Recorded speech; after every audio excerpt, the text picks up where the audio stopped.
Welcome back, all our 40K fanatics out there. I'm DJ here with Tim's Nation to bring you my list that will be taking on lane later this week. This will actually be our first battle report of 2025. And I will be getting my video out a little bit early, more or less at the same normal time that I put the first videos out, because I'm at home and able to edit it and get it out there. There's a couple reasons for this delay. One, Lane and I, super busy with work, everything, end of the year, all this stuff. Man, is it just new jobs for me? It's busy. It's so busy right now. Plus babies, plus everything Lane's got going on too. He's also a family man. You got us dad gamers. You guys can relate. Some of you guys out there, I know we've made comments, can relate. So yeah, it's been very busy. Number two, once again, I'm sick. My immune system's terrible, but I'm feeling much better. I'm moving along. I'm significantly improved. It was just like a 24-hour bug, except for one problem, this persistent cough that I can't shake. So doing something small like an army video is much easier for me to control, since through the magic of editing, I can edit things and make it just seamless, so no one knows that I had to take a clip and cut it to avoid people hearing me hacking up a lung. So that's always nice to be able to do that and control that with editing, since I'm doing most of the editing here. So that's an easy way to fix it. So, everyone at home, when I just have a moment where I just have to cough, I can just cut it out, put something else back in there, and no one will know the difference. So, and number three, one of the bigger reasons is because I still have this cough.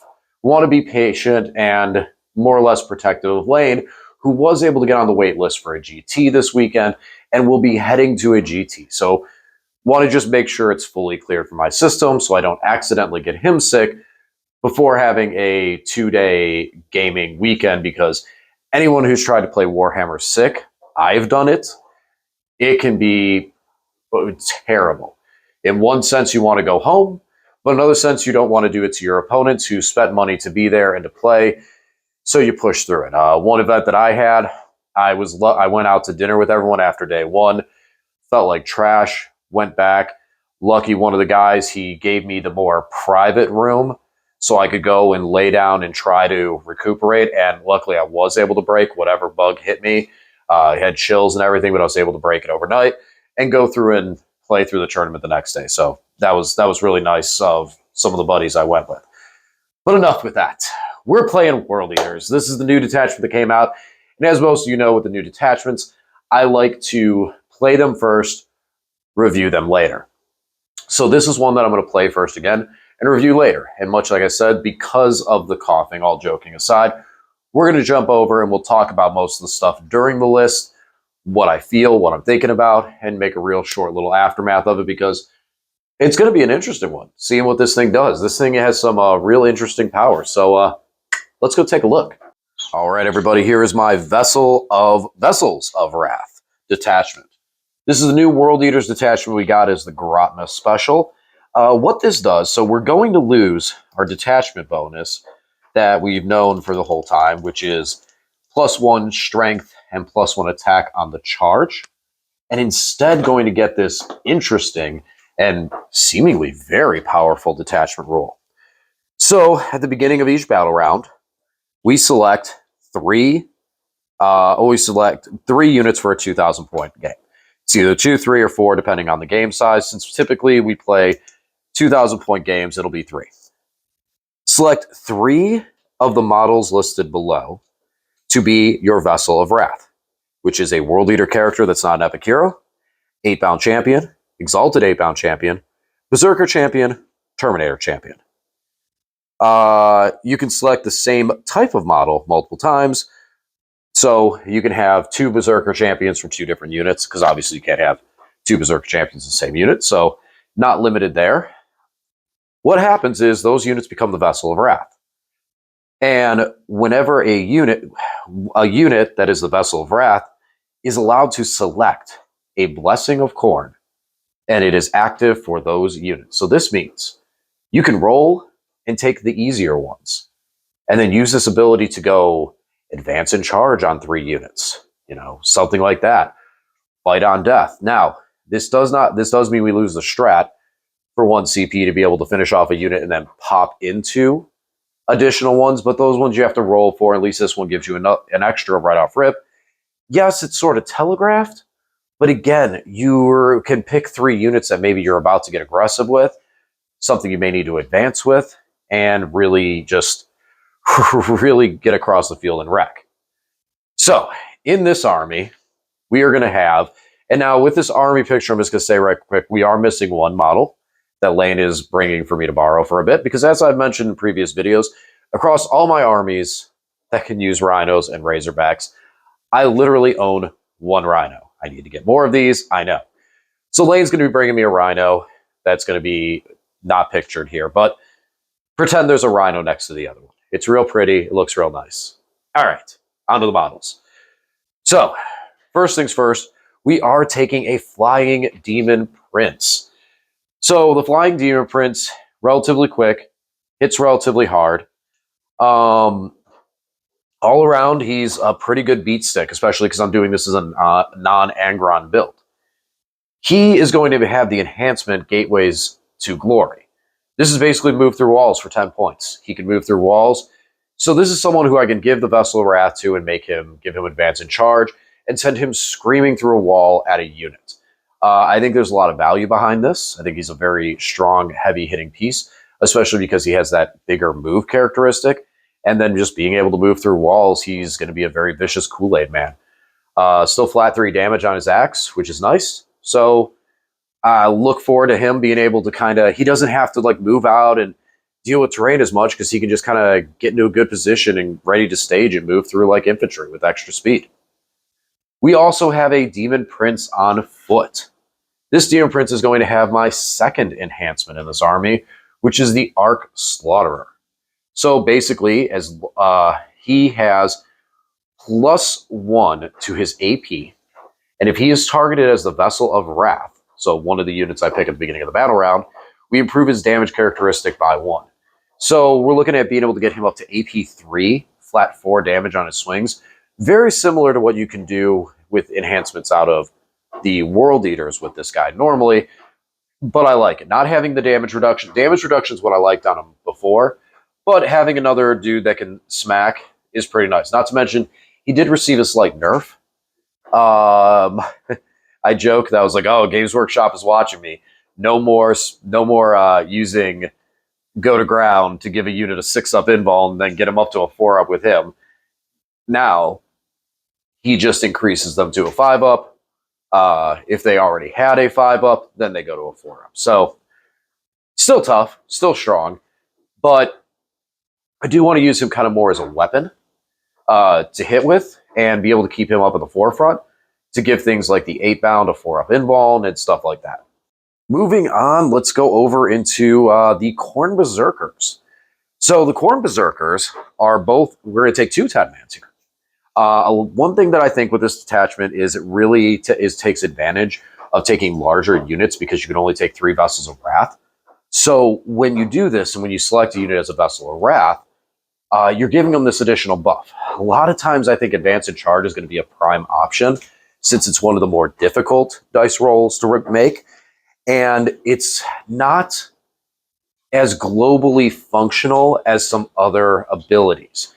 The Feel No Pain, +2 move, things like that can be utilized by everyone regardless of their location on the map. Advance and Charge really only takes advantage if you're in position to make an advance and put yourself in a position to, well, charge. So I think that taking larger units is going to be beneficial. Both of these units are going to be led by a character. One is going to be led by Karn the Betrayer, who is an absolute beat stick. The other is going to be led by the Master of Executions, who is an absolute beat stick. Master of Executions I've recently fallen in love with, as many people have yelled at me of why I don't own one. If I was to play this thing more competitively, I honestly think I'd probably get a second one of him in here. So these guys don't have any enhancements. Obviously, Karn can't. I strongly considered the enhancement, but it came down to points. The Vox Diablos, where if you destroy a unit in combat, On a 4-up, you gain a CP. If the unit's a Vessel of Wrath, you add 1 to the dice roll. Looks very good. Looks very strong. The 20 points I couldn't cut. Some of that's with model limitations and stuff that what I own for the army right now. But that's for another video. Now, with the Vessel of Wrath targets, I can, with Karn's squad specifically, I'm not allowed to target Karn to be the Vessel of Wrath because he is an epic hero. But I can target the Berserker champion of his squad, giving the squad the Vessel of Wrath keyword. So as long as the Berserker champion lives, the squad would get something like the Advance and Charge. The Master of Executions, as well as the champion in there, both could be the Vessel of Wrath. But again, there's 2 targets for it there. Same concept. At least the Master of Execution could be the target out of there. Master of Execution has Fight First. Absolutely love it. Great target. Great target for heroic intervention too. It's because this guy can just, spread the squad out, get it really good coverage in the middle of the field. And, when your opponent charges, charge them back and be able to clear. Love the Master of Executions. Definitely carries units very nicely there. So that's going to be nice. Now, where I don't have the free heroic intervention that I was using before, now I have to spend a command point on it. That's fine, because I'm not spending command points on other things that I was, like destroy a unit and do another Blessing of Khorne. So that is my 20 Berserkers and their 2 leaders. Now, these guys are not just going to be slugging it across the field. And as I mentioned, we're missing a Rhino, but here's one of them, because we're going to have 2 of these guys. We're going to have 2 Rhinos, Havoc Missile Launcher, Combat Bolter. You know the loadout. If weapons are free, you take them. Same with the Berserkers. They have all the weapons. I didn't mention that. They have all the plasma pistols and all the axes and eviscerators, obviously, because it costs anything to take them, so there's no reason not to. They're great weapons. Same with the Rhino. It's got all the fixins. The Storm Bolters, the Havoc Missile Launcher, and they're each going to be transporting 1 of the squads of Berserkers. Great catapult targets because you get that 3-inch off, then the advance, then the move, then the advance, and a charge because of, Vessel of Wrath stuff. Because Vessel of Wrath, I can target units in a transport. Keep that in mind. Very nice. So we talked about taking big units, so now I'm immediately going to counter that point and say I'm taking 3 Exalted 8-bound led by a Juggernaut. Or a Core Lord on a Juggernaut. So this is one that just comes down to model limitations. I haven't picked up an additional 3 Exalted 8-bound yet to just fill out the unit. I've been working towards other stuff with it and other armies, how it goes. But also point restrictions make it kind of tough. Still, these guys are great. They hit really hard. 2 targets in there to be the Vessel of Wrath. So these guys have a very strong move, especially on the Juggernaut. We can re-roll the advance roll with them, re-roll the charge. And now with the 1 command point Blood Surge, these guys jump up value town more. There's a lot. This is another reason why I say taking large units. Like, if I did have 6 of these guys up and ready to go, I would probably run them. Because we have a stratagem for 1 CP that we can now Blood Surge these guys. Blood Surge any infantry unit. And that means that we roll, and if they're the Vessel of Wrath, I think they get, you get to re-roll the D6. If they're a Berserker or a Vessel of Wrath. I don't know why you would use it on a Berserker unit, because they already Blood Surge. That doesn't really make sense to me. But it's any World Eater infantry unit or a Demon Prince. And it's whenever they lose a wound. So you shoot a Demon Prince, it loses 1 wound, it comes running at you. Hilarious. Yeah. So, I mean, maybe I'd have to reread Blood Surge. Maybe you can only do it once per unit. So maybe that's where that stratagem comes in, is then you could do it a second time if they hit the Berserkers again. So I have to reread. That's the only thing I could think that would fall into line with it. But yeah, so Exalted 8-bound. Hit like trucks. So, Champions got double Chain Fist. Then we got Chain Fist and Axe on the other guys. And then, of course, the Juggernaut of Khorne. He does impact damage. And he just wrecks. So very strong, very hard-hitting, very impacting unit. Very fast-moving. So all in all, they're going to be very tough. And then, they're invuln plus their inherit feel no pain. They can get up to a 5-up feel no pain, a 4-up invuln. Very, very tough. Definitely would strongly have consider the 6 of them in the future. Now, what I do have 6 of, I have 6 of the standard 8-bound, and I am not disappointed with this. Once again, we can Blood Surge. These guys do hit incredibly hard. They have a lot of attacks. The Exalted 8-bound can really punch up and hit tougher targets. These guys still just have an incredible weight class they hit at. They also have a scout move, so that's why they're going to be led by Lord Avocatus, so that they can get that extra little wiggle room right off the rip. And then, like we talked about with the advance and charge, even though Avocatus is an epic hero, the champion in the unit is not. So champion could get that, blessing for advance and charge off the Vessel of Wrath, and then just send these guys screaming into combat early on. Now, they don't have that 5-up Feel No Pain boost because they're going to be sitting at a 6-up off the blessings, but still, these guys have so many attacks, and they hit so hard. And we do have other stratagems that help us do damage. Even though we lose the +1 strength, +1 attack, they're strong. They're really still very strong. I do feel like the Exalted 8-bound might be a step up just because of what they're able to do, how resilient they're able to be. But the standard 8-bound give the aura for rerolls. These guys can scout move into a strong position. And as we're talking about all these things being advanced in charge, we have a very powerful Alpha Strike that these guys with their scout move can be in a strong position to spread out and boost everyone for that bonus. Now, some may say, yeah, but you're still better separating them in 3-mans. You might be right. That might be a direction I go.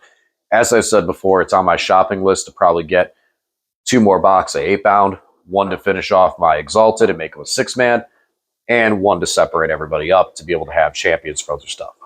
Last, and actually in this column least, 3 10-man squads of Jackals. I have a lot of things that are pushing forward, so I don't have a lot of stuff to sit back and do actions, in a sense. So Jackals are going to be where it's at. We're looking at probably having the blessing for the Feel No Pain up quite a bit during the game, so these guys get a 5-up Feel No Pain. They're good for rerolls on objective markers, and they're good action monkeys. So these are guys that probably can get hit with a scout move early on for Avocatus to get them in a better position. And just, their job is to complete secondaries. They're very cheap. They're going to move around. They're going to wiggle, and that's going to be their game. Just score me some points, boys. Score me some points. All right, so that's the list. As I said, on my wish list is probably to get 2 more boxes of 8-bound. I do 1 up as Exalted, just to finish off the squad. Then I take the other one, probably make a standard champion, an Exalted champion. I don't know what I do with the third one yet because it comes in 3s. But having those 2 extra champions would give me some wiggle room to be able to take 3-mans of the 8-bound or 3-mans of Exalted or 6-man. It would just give me that flexibility around it. So I'd probably build that, take that box, and build up a couple extra champions, do that stuff, and then have an extra dude and figure it out. Who knows? We may, when the Codex hits, that might be the body of a miniature I need to make a really cool Chaos champion, that character champion that can only attach to 8-bound or Exalted. Who knows? It's going to be interesting. I really like the +1 strength, +1 attack that we get out of the Detachment. Very strong buff. Now, we don't get that, but we get more reliability behind the blessings of what we're taking, since it's a lot easier to take the cheaper ones and then just proc the bigger one. I keep saying advance and charge, advance and charge, advance and charge, because I often feel like the early game especially, you get to a point where you could rush, but you need the +2 move and the advance and charge, but then you're losing the Feel No Pain. And we have to be able to play into the late game. So now you can advance and charge with the units you need to, 3 of them, while still maintaining the boosted move and the boosted Feel No Pain, or given Feel No Pain. But there is other things that are really strong as well. Sustained hits, fight on death. These are things that we can have reliably after rolling the dice and going, okay, well, I got this, and we'll take this one too. Very strong, very good. And still able to get those over onto the epic heroes because we can put them on champions throughout it. Last thing, though, that I can say where I'm not too concerned, like some people will say, oh, you're just playing it underpowered because you're running 6 of the 8-bound versus running 6 of the Exalted. You know, you only have 3 Exalted. Listen, I like the fact that having a smaller Exalted unit is easier to hide. I do like that. I feel like they're very powerful. I feel like that is something I need to invest into, and I see that. But I do still like the big 6-man brick of the 8-bound. Having the scout move with Avocados, they are able to get into someone's face super early. They shred, and they can shred something on objective and just be scary.